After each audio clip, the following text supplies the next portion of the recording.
अनंत चतुर्दशी की कथा। एक बार नैमिषारण्य तीर्थ पर पुराणों के जानने वाले श्री सूत जी महाराज अपने शिष्यों और अन्य ऋषियों मुनियों की श्रीमद् भागवत कथा सुनाते हुए बोले, हे ऋषियों, जरासंध की मृत्यु के पश्चात महाराज युधिष्ठिर ने विशाल राजसूय यज्ञ का आयोजन किया। उस यज्ञ में दूर दूर से भारतवर्ष के बड़े बड़े राजा महाराजा सम्मिलित हुए। पांडवों द्वारा बसाया गया नगर इंद्रप्रस्थ बहुत ही सुंदर था। उसका वैभव और स्थापत्य देखते हुए बनता था। पांडवों के लिए असुरों के शिल्पी मय दानव ने बहुत ही सुंदर भवन का निर्माण किया था। उसमें भवन में कई ऐसी विशेषताएं थी जो उस भवन को देखने वालों को भ्रम में डाल देती थी। उसमें जहाँ पर अग्नि प्रज्वलित होती दिखती थी वहाँ सब कुछ सामान्य होता था। जहाँ जल होता वहाँ स्थल होने का आभास होता और जहाँ स्थल होता वहाँ जल होने का भ्रम होता। ऐसी विशेषताएं वाले उस भवन को देखने के लिए दुर्योधन भी गया। उस भवन की भव्यता और सौंदर्य को देखकर विस्मित हो गया। एक स्थान पर जहां जल था परंतु स्थल होने का आभास होता था, वहां वो जल में गिर पड़ा और उसे ऐसी अवस्था में देखकर द्रौपदी को हंसी आ गई और उसने दुर्योधन को अंधे का पुत्र अंधा कह दिया। द्रौपदी द्वारा किए जाने वाले इस अपमान से दुर्योधन तिलमिला उठा और उसे पांडवों और द्रौपदी को अपमानित करने और उसने उसके राज्य छीनने की इच्छा से पांडवों को हस्तिनापुर आकर दूत जुआ खेलने का निमंत्रण दिया और उस चौसर के खेल में कपट पांडवों का राज्य छीनकर उन्हें दास बना लिया और महारानी द्रौपदी को जीतकर उन्हें दासी कहकर अपमानित किया और उसके चीरहरण का प्रयास किया। उस समय द्रौपदी के सम्मान की रक्षा स्वयं भगवान श्री कृष्ण ने की थी। उसके बाद पांडवों को 12 वर्ष का वनवास और 1 वर्ष के अज्ञातवास का प्रण निभाने के लिए कहा गया। एक सम्राट से महाराज युधिष्ठिर एक वनवासी बन गए थे। उनका समस्त वैभव उनके पास से चला गया। वो अपने भाइयों और रानी द्रौपदी के साथ वन में रहने लगे, विवश हो गए। और एक बार जब भगवान श्री कृष्ण उनसे भेंट करने के लिए गए तो उन्होंने दुखी होकर उनसे अपने मन का सारा हाल कहा और उनसे उपाय पूछा कि कैसे उनकी समस्त परेशानियों का नाश हो सकता है। कौन सा ऐसा व्रत और पूजन है जिसके करने से उनका खोया हुआ मान सम्मान राज्य प्राप्त हो सकता है। तब भगवान श्री कृष्ण ने उन्हें अनंत चतुर्दशी के व्रत का विधान सुनाया। श्री कृष्ण ने कहा, हे धर्मराज, अनंत भगवान का व्रत एवं पूजन करने से आपकी समस्त परेशानियां और दुखों का नाश हो जाएगा।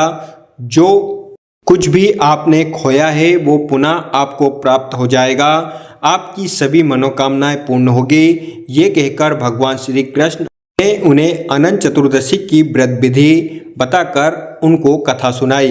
अति प्राचीन काल में सतयुग के समय एक ब्राह्मण हुआ करता था। उसका नाम सुमंत था। उसका विवाह वरिष्ठ गोत्र में उत्पन्न हुई भृगु की सुंदर कन्या से हुआ। विवाह के बाद उसके उत्तम गुणों वाली कन्या का जन्म हुआ। उन्होंने उसका नाम सुशीला रखा। सुशीला की अल्पायु में उसकी मां का स्वर्गवास हो गया। तब उसके पिता सुमंत का दूसरा विवाह कर्कशा नाम की कन्या से हुआ। कर्कशा स्वभाव से बहुत ही दुष्ट थी और वो सुशीला के प्रति द्वेषपूर्ण भाव रखती थी। कर्कशा अपने पति से भी प्रतिदिन झगड़ा किया करती थी। समय के साथ सुशीला की आयु बढ़ती गई और वो विवाह के योग्य हो गई।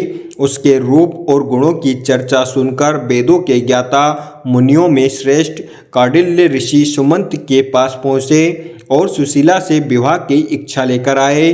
कौटिल्य ऋषि ने सुमंत से उसकी पुत्री सुशीला विवाह उनके साथ करने के लिए कहा। सुमंत ने खुशी के साथ अपनी पुत्री का विवाह कौटिल्य ऋषि के साथ कर दिया। अपनी पुत्री को विदा करते समय उसे कुछ देने की इच्छा से सुमंत अपनी पत्नी कर्कशा से कहा तो उसने घर के सारे पुराने सामान और बारात के खाने के लिए, रास्ते के भोजन के लिए, रात का बचा भोजन बांध दिया। ये सब सुशीला ने देख लिया। उसको ये देखकर बहुत दुख हुआ। उसे लगा कि जब उसके ससुराल वालों को ये सब पता चलेगा तो उसका कितना अपमान करेंगे, उसे उसका तिरस्कार भी सहना पड़ेगा। ये सोचकर उसके मन में आत्महत्या का विचार आया। और जब मार्ग में सब एक नदी के किनारे रुके तो सुशीला नदी में डूबकर आत्महत्या करने के विचार से पहुंची। उसने देखा कि वहां पर बहुत सी स्त्रियां कोई पूजन कर रही है। सुशीला ने उन स्त्रियों से पूछा कि आप लोग ये क्या कर रही हो। तब उन्होंने उसे बताया कि आज अनंत चतुर्दशी है और हम सब अनंत भगवान का व्रत एवं पूजन कर रहे हैं। इसके करने से मनुष्य की सभी मनोकामनाएं पूरी होती है। अब सुशीला ने उसने अनंत चतुर्दशी के व्रत एवं व्रत पूजन विधि पूछी। तब एक स्त्री ने उसे बताया कि हे सुशीला, ये अनंत चतुर्दशी का व्रत है। इससे भगवान विष्णु के अनंत स्वरूप का व्रत एवं पूजन किया जाता है। पूजन के बाद 14 ग्रंथि वाला धागा शुद्ध करके स्त्रियां अपने बाएं हाथ और पुरुष अपने दाएं हाथ में बांधते हैं। इस धागे को बांधते समय अनंत भगवान से प्रार्थना करें कि हे अनंत देवता, आप इस संसार रूपी सागर से मुझे पार लगाओ, मेरा उद्धार करो। आपका बारंबार मेरा प्रणाम है। फिर सूत्र को अपने हाथ में बांधे और अनंत भगवान को ध्यान करें। तब सुशीला ने वही व्रत का संकल्प किया और पूजन करके अपनी बाईं बाह पर 14 ग्रंथि युक्त सूत्र धागा बांधा और अनंत भगवान से प्रार्थना करी, हे प्रभु, आप तो सब जानते हैं, आज मेरे ससुराल वालों के समक्ष मेरी और मेरे पिता का लाज रखो। मैं आपसे यही मांगती हूँ। ये ध्यान करके जब सुशीला वापस उसी स्थान पर पहुँची तो उसके पति ने उससे पूछा कि वो कहाँ गई थी। तो उसने कहा कि आज अनंत चतुर्दशी है और मैं नदी के किनारे अनंत भगवान का पूजन करने गई थी। इधर उसके बारात के सब लोग आनंद से भोजन कर रहे थे। वहाँ भोजन में तरह तरह के पकवान थे। सब ने सुशीला के परिवार की प्रशंसा करी। तब सुशीला ने अनंत भगवान का आभार व्यक्त किया और अपना व्रत पूर्ण किया। जब वो अपने ससुराल पहुंची तो उसे अनंत चतुर्दशी के व्रत का महात्म्य का पता चला। उस व्रत के प्रभाव से उसके परिवार में सुख समृद्धि बढ़ने लगी और धन धान से उसका घर परिपूर्ण हो गया। उसका जीवन सुखमय हो गया। एक बार उसके पति की दृष्टि उसके हाथ पर बंधे सूत्र पर पड़ी तो उसने सुशीला से पूछा, ये क्या है और तुमने इसे क्यों बांध रखा है। तब सुशीला ने कहा, हे स्वामी, ये अनंत भगवान का सूत्र है। मैं अनंत भगवान का व्रत करती हूँ और उन्हीं की कृपा से आज हमारे पास धन आदि सब कुछ है। सुशीला की ऐसी वचन सुनकर कौंडिल्य ऋषि अहंकारवश अनंत सूत्र को तोड़कर जलती हुई अग्नि में फेंक दिया। सुशीला ने तुरंत अनंत सूत्र को आग से निकाला और उसे दूध में डाल दिया। अनंत सूत्र का इस प्रकार अपमान करने से कौंडिल्य ऋषि पर अनंत भगवान रुष्ट हो गए और इसके कारण उसका समस्त ऐश्वर्य समाप्त हो गया। घर जल गया, धन चोरी हो गया, घर परिवार में कलह होने लगा और उनका स्वास्थ्य भी खराब रहने लगा। तब उन्होंने अपनी पत्नी सुशीला से कहा, अचानक ये क्या हो गया, हमारा सारा धन वैभव नष्ट हो गया। तब सुशीला ने ये कहा कि सब अनंत भगवान उसके सूत्र के अपमान का कारण हुआ। तब कौंडिल्य ऋषि को अपनी गलती पर पश्चाताप हुआ और उसका प्रायश्चित करने के लिए वो तप करने लगे और अनंत भगवान के दर्शन की इच्छा से वन चले गए। वन में पहुंचकर कौंडिल्य ऋषि इधर उधर घूमकर सबसे अनंत भगवान के विषय में पूछने लगे। वन में उन्होंने एक फलों में लदा पेड़ देखा जिसमें कीड़े पड़े हुए थे। उन्होंने उनसे पूछा कि तुमने अनंत भगवान को देखा क्या। उस वृक्ष ने मना कर दिया और कहा, नहीं, मैंने नहीं देखा। ये सुनकर जब कौंडिल्य ऋषि आगे बढ़ने लगे तो वृक्ष ने कहा कि अगर तुम्हें अनंत भगवान मिले तो उनसे पूछना कि मेरे अंदर कीड़े क्यों हैं। तब कौंडिल्य ऋषि से कहा कि हाँ, आगे बढ़ गए। अनंत भगवान के दर्शन की इच्छा मन में लिए कौंडिल्य ऋषि वन में आगे बढ़ते रहे। वन में उन्हें घूमती गायें और बछड़े मिले। तब कौंडिल्य ऋषि ने गायों से पूछा, हे गौमाता, क्या तुमने अनंत भगवान को देखा। तब उस गाय ने भी मना कर दिया। कौंडिल्य ऋषि को एक बैल मिला, उससे भी उन्होंने वही प्रश्न किया तो बैल ने भी मना कर दिया। उससे आगे उन्हें 2 पुष्यकन्या मिली, उसने भी उन्हें वही सवाल किया, उन्होंने भी वही उत्तर दिया जो उनसे पहले सबने दिया। इस प्रकार कौंडिल्य ऋषि वन में आगे बढ़ते रहे। जो उन्हें भी मिलता वो वही प्रश्न पूछते, क्या आपने अनंत भगवान को देखा है? परंतु किसी से भी संतोषजनक उत्तर ना पाकर वो बहुत दुखी हुए और उसने अपने प्राण त्यागने का निश्चय किया। तब उन्होंने आत्महत्या का प्रयास किया। तभी अनंत भगवान एक ब्राह्मण के रूप में प्रकट हो गए। कौंडिल्य ऋषि को लेकर एक गुफा के अंदर ले गए। उस गुफा के अंदर कौंडिल्य ऋषि को बहुत सुंदर लोक दिखा। वो चारों ओर एक दिव्य प्रकाश फैला हुआ था। वहाँ सभी प्रकार के लोग प्रसन्न थे।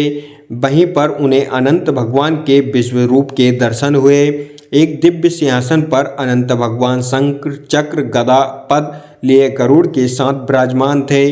भगवान के विराट रूप को देखकर कौंडिल्य ऋषि ने उनकी स्तुति करी और अपनी गलतियों के लिए क्षमा मांगी। कौंडिल्य ऋषि से भक्ति युक्त वचन सुनकर अनंत भगवान ने उनसे कहा, हे कौंडिल्य, तुम किस इच्छा से मुझे खोज रहे थे? तुम भय मुक्त होकर मुझसे अपने मन की बात कहो।